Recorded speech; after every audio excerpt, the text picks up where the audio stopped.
Who the hell is Prometheus? Hi, welcome back to my channel. My name is Isabel. Hi, welcome back to my channel. My name is Isabel. Hello, welcome into my channel. My name is Isabel. Hi, welcome back to my channel. Hi, welcome back to my channel. My name is Isabel. Hi, welcome. I'm Isabel, and today we're gonna be digesting Fahrenheit 451. You have no idea how happy I am to be able to come back.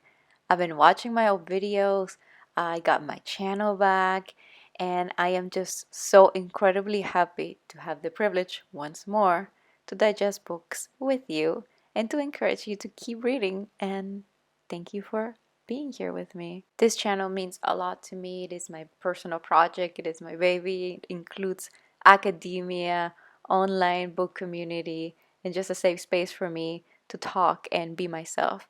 So I am very thankful, I am very happy, and I have so much energy to come back. So I hope you will have me back.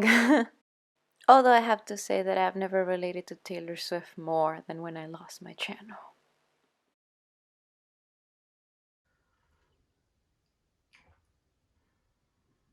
Hi, willkommen. I don't even know if you remember me. You might be even new in this channel, but hi, my name is Isabel. If you've been following my channel or if you know me from Instagram, you know that I used to upload videos quite regularly for a whole year, and then one day this channel disappeared. I don't want to go into full details of why and how and all of that, because this is not like a drama video and I'm trying to be in my best behavior. But just know that it was a mistake. I fought to get this channel back using the powers of prose and writing and being very annoying all the time to the team. They noticed that it was a mistake. This channel didn't break any community laws as it advertised before when you look for it, and I am very happy to say that we are free to continue our journey of literature. For that, I am extremely grateful, and from now on, let's just be very careful. And you do know me. I like very disturbing and creepy stuff sometimes, so just know there are going to be trigger warnings all over the place, and let's just keep the comment section very civil and very nice, and I won't be engaging in any type of... Well, I am going to engage in passionate feelings and passionate expressions, but you know, we're just gonna be careful. But we're gonna have a lot of fun doing that as well. So, although I am thinking, and you might not know anything about this drama, and you might also not care, which is fine. When I lost my channel, I felt like everything was taken away from me, like when Taylor Swift lost her masters and everything got dark, and you know, we even known. And that's how I felt. It might sound stupid, it's a channel with 708 subscribers, but this channel means a lot of work and means a lot of time and effort and love that I pour in, and just to have it vanish, it really affected me. As you can see, I don't have pink hair anymore.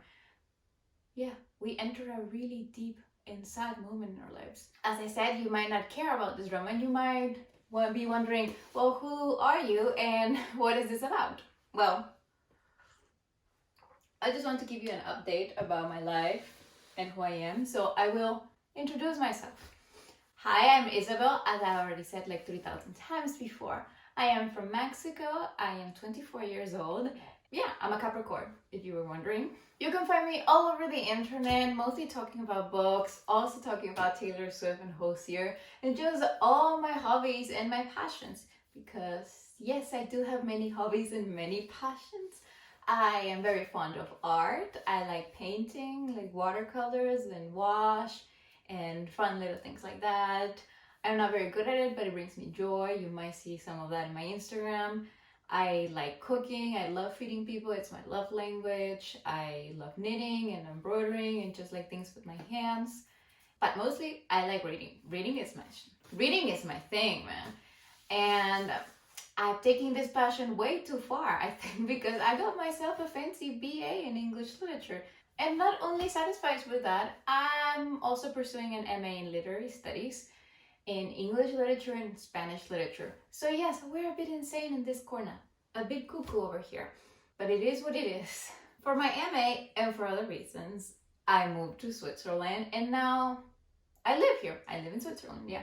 That's about it. I've lived in the US before and in Mexico. So if you're interested in some of that, cultural shocks, the differences about that, or you just want to talk about your own experience and recommend me a book, I'll gladly appreciate that in in a comment or send me a DM.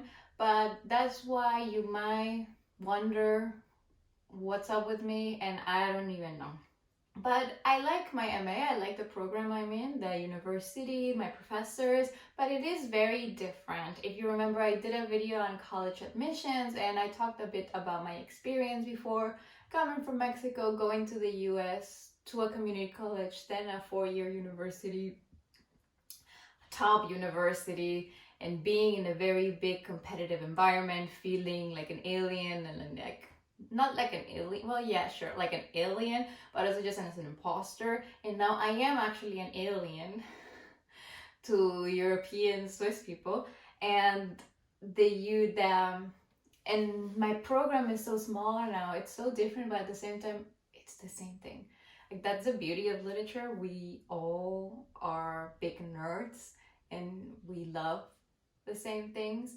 So it doesn't matter if it's a big or a small university. I think it's just like the passion you bring into it. And it is very interesting to see, for example, American literature and also British literature from like a Swiss perspective, or like from Swiss professors who are like very detached but also critical about it. That in the US there was a lot of things that were taken for granted, like, yeah, this is American or Americanness in literature. And here it's like, well, what does it even mean to say that, or what's the feeling that you bring into this table when you talk about American literature and things like that. And I'm not even the biggest fan of American literature, but here I'm taking a big appreciation of it, which is something I didn't expect to find in a Swiss university. But yeah, okay, I already told you my name, my age, my zodiac sign, my schooling. I like tea. English breakfast with a bit of vanilla creamer or milk. I guess now I should go ahead and tell you what I like to read, but the thing is, I like everything. That's one of my main problems in academia, is that the farthest you go is that you have to specialize, and I can't. I just like everything.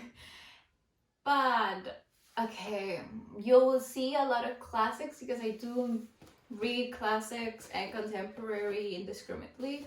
I'm not a snob or anything, but I do like me a good classic, and I like talking about them in the internet because I feel like sometimes they're just very stuffy, uncomfortable topics, or just a bit of a fear to tackle a classic novel that you feel like it's impossible to bring a new perspective, or just to talk freely because everyone is saying that it's the best thing ever and you might not like it. I'm looking at you, Moby Dick, of course.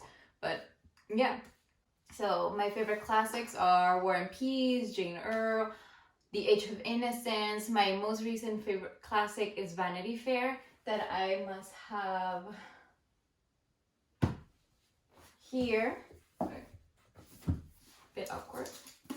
Vanity Fair. You're gonna get a review of this in every form soonish. But yes, Vanity Fair is my favorite, my latest favorite classic, and I think it is earning its spot in like best books I've read in my freaking life, which, you know, speaks highly because I read a lot of books and I always end up obsessing with everything. So I am not that picky to be like, I don't like anything. I like everything. Jane Eyre, Middlemarch, I also love. I love Shakespeare. So you will see all of that. I mostly do British literature, I'm not gonna lie to you. But you might find a Spanish classic here and there, and I love them all, and I hope you like them too. before we got canceled, there was also a section in my YouTube channel that if you want we can bring back, that is give it a chance. I like to give a classic a chance.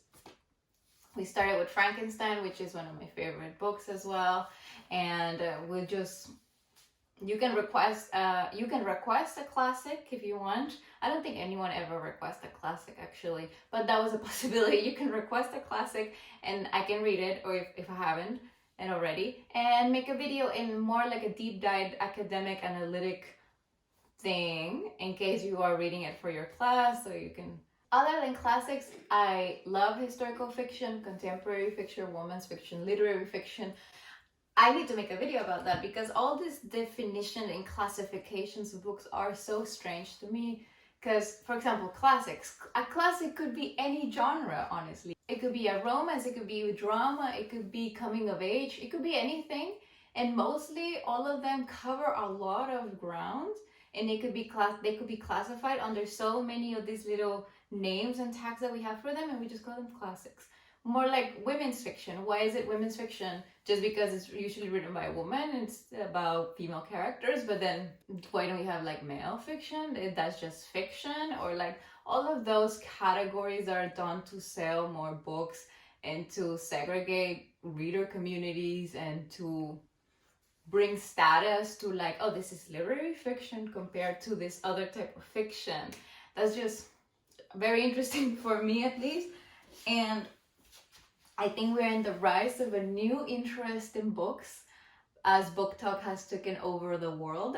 It has saved a lot of book business and publishing houses, and people are coming back to reading for pleasure without thinking about all of these categories that are turning very obsolete. That I think we are in for a really interesting time in history of readership, but also just in the internet. Very similar to 2014 and Tumblr. If you know, you know. But let's stop digressing. Gosh, it's been a while, as you can tell, that I've talked to a camera. I'll get over it. But what was I saying? Yes, what I like reading, other than classics, I like romance and thriller. Those are my very comfortable genres that I know they're predictable. I know what's gonna happen. I am surprised when I find really good sentences and prose, but I mostly go there because I want the comfort of knowing what's gonna happen, or getting surprised if it's a thriller, a well done thriller. You will see that my reviews for thrillers and suspense are usually pretty harsh because I read so many. And I'm trying to stay away from them to find them fresh again and put some distance in. But that never happens with me with romance. I don't get sick of it. I found some disgraceful books in the romance category last year that I didn't even include them in my videos or in my read books because one of them I didn't finish and the other one I gave a very bad review about. So yeah, romance is something that I really like reading in the summer. So now that it's summer, you're going to be seeing a lot of romance reviews coming up your way. I'll try to put them all in one video, but for romance, what I like is strong characters, interesting people, like people who actually exist, not someone that is like a cartoon version of a woman. They don't have to be straight romances for me to like them, but I usually tend to gravitate towards those because yeah, that's what I like. And I like intellectual equals. I like friends to lovers. I like when they see each other for who they are, when there's no pretense, when there are no games, when it's pretty much of I admire you, I find you interesting, I see you as a full human being, and I want to spend time with you. I really like that. I usually like love stories of adults, 20s, 30s, 40s. I found really lovely. I've moved on from the teenage romance years. Those feel very flaky to me. And I like when my characters have a lot of substance, who I've been through a lot. The latest one that destroyed me what's the name of that? Book Lovers by Emily Henry. I think that's the name of the author. I'm not sure. I might be tripping. But Book Lovers, oh gosh, I cried so bad with that book. And what I like about it is that you have characters that focus on their careers, their family, their goals, which seems very real to me. I don't think people are reduced to what they do, who they love, what they dislike. We are complex individuals. We are complex beings. That we are a combination of all of them. And I like when books really focus on all of those areas: work, friendships, trauma, all of that. I also like sad books or books with bad characters. Not badly written, but morally bad characters. Those I found very interesting. If you want to recommend me a book, yes, I like interesting characters, well done characters, and that's not usually what I look for. But after the latest book I've read, that is called A Certain Hunger, I am really looking forward for delicious prose. Or at least that's how I can describe it. Prose that is good, that you need to come back to the sentence and reread it and be like, gosh, that's a great sentence. You know, because I feel like when I'm reading, especially for pleasure, not just for school, because I do a fair lot of reading for school, and I look for these things, it's just that the story is good, the story is well done, the characters are great, but then when you zoom down or zoom in, when you zoom in to the sentence level, and it's great and it's amazing and it makes you look back, but then the story is about weird, dark themes, and you have this contrast or beauty and disgusting things. I like that. I like to be shocked. I like to be challenged. I like talking about uncomfortable things and all of that. So if you want to recommend me something like that, I will appreciate it. I would like to give you my TBR, but I want to read so many books. It wouldn't even make sense for me to tell you what I want to read because I am a mood reader. I might change my mind, or I'm sure I will surely change my mind, I should say. And I don't want to disappoint you in that aspect. For my nonfiction, I like memoirs, autobiographies, essays. I am not into how to be happy, how to better your life. This is what productive people do. Great if you like that, but I don't like it. I don't like when people tell me how to live my life or when people pretend that they have a clue how to live life. So yeah, you won't find that. I I always try to listen to these audiobooks for nonfictions because I feel like audiobooks are great, but I never connect with fictional audio, like fiction with audiobooks. So memoirs are what I usually read. Some of the best memoirs I've read and listened because it's a whole different experience. So yeah, I think that my favorite is memoir. I did a video about it, or no, I think I mentioned it in my last wrap up from August because I had just moved to this apartment. Crying in H Mart. It's very famous, I think now, but I read it when it came out, and it's just so good. It destroys you. Educated by Tara Westover. I got the opportunity to be there when she was giving a conference on the book, a press tour. Amazing, amazing story. I also like I read Cultish for a project that I was doing, but also for just fun, and it was great. So I read it and listened to it. I like things like that because those usually are the things I watch in documentaries.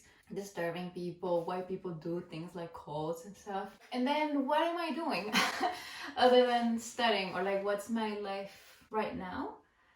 And right now it's summer, and now that I live here in Switzerland and I don't speak German, well, I am trying to learn German. I go to classes.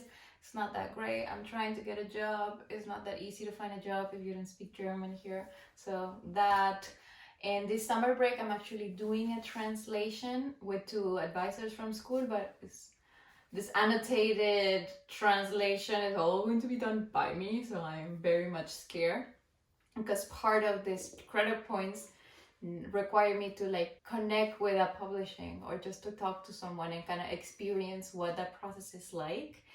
Because it's a practical core, it's a practical credit course. I've just done the proposal. I'm hoping to bring you along with me. I am very much excited because I have never translated anything, but I've been reading about translation and how it works and the history of translation.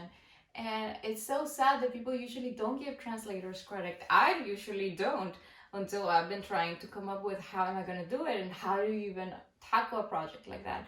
So it's very interesting and I have a lot of thoughts about it. But mostly I'm excited because I am translated Rosario Castellanos' essays from Spanish to English when I found that not many of her essays have been published in English. And there are not a lot of like annotated versions of them for a student or like academic audience. So I'm doing something new. I found a gap in the market and I'm tackling it. I am doing it for the credit points for my degree. Even though I had a very bad time when I lost my channel, that didn't making me stop reading for pleasure, or like the same amount of books I was reading before while making videos, which is interesting because you would think like that would make discourage me or make me read less. But I've always read for me first and foremost, and I'm just very used to that. This year my reading challenge is 85 books, I think. And yes, I am behind. What else is new? I've read, I think, 34 books so far, maybe 35 by the end of this month. I don't know. But I don't take it very seriously. And the reason why I don't take it very seriously has to do a lot with the name of this channel. I actually don't know if I ever talked about this. The name Isabel's Digest comes because, well, I'm Isabel, and the pandemic hit my mental stability. I was just graduating from my BA. And after so many years about talking about literature and keeping this fast-paced reading consumption and analysis of literature, I found myself in my parents' home in my room missing it so much. I knew I wanted to do an MA, but it wasn't the time to start it, and I was like figuring stuff out. So this channel is really my pandemic baby. The reason why when I was thinking about titles I came up with Isabel's Digest is because one of my favorite books, Fahrenheit 451, has a moment when they talk about books and literature, and there's this beautiful reflection when it says that you don't only need quality text and quality literature, you need to have the privilege of time to digest it for it actually to do something into you.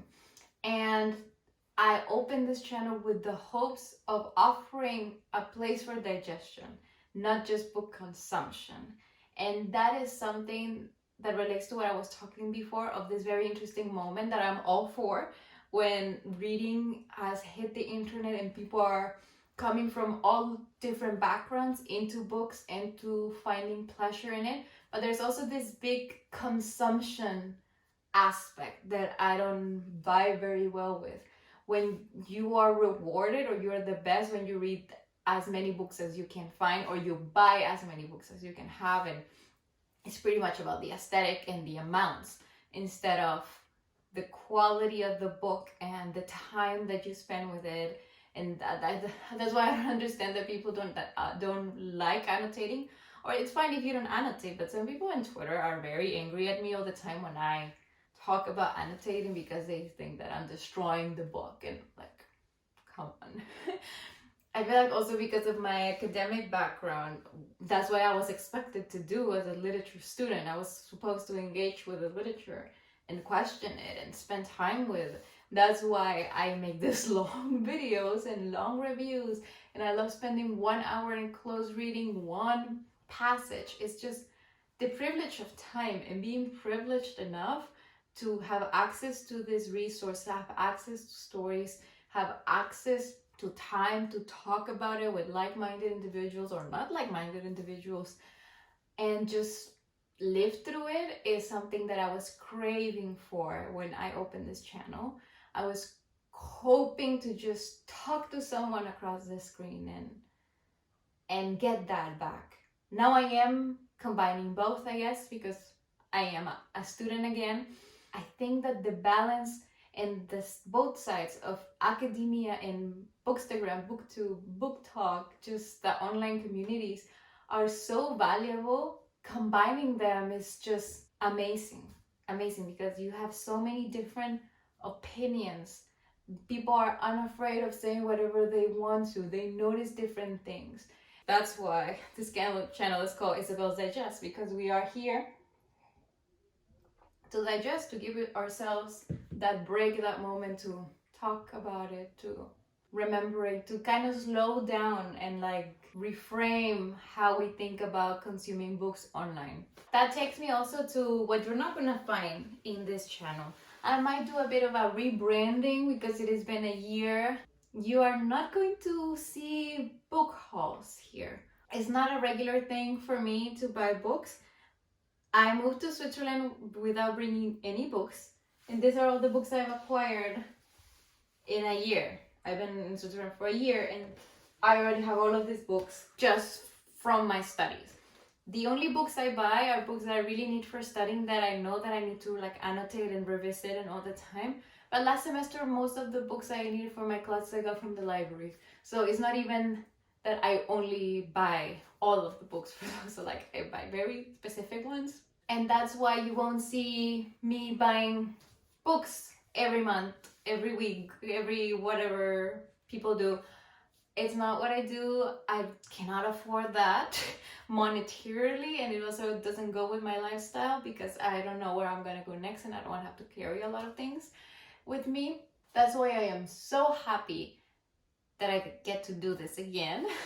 That I not only get to do this again, I get to do it in the same channel. That was something very important to me that I kept annoying YouTube about, that I would really want just to be allowed to open a different channel. I wanted this one because this is what I already like gave birth to. And I hope you enjoy the ride. If you have any requests for me about videos, topics you want to talk about, authors I can also do about an author's life, literary movement, whatever you might think about. If you are curious about what I read last year, you can check my Goodreads account where I have all my books there by year. And if you find something and you be like, oh, I've been wanting to read this, or I wonder what she thinks about, comment it here, send me a DM or something, and we can totally make that video happen. I'm not gonna go over all the 60 something books that I read last year because I would never catch up. And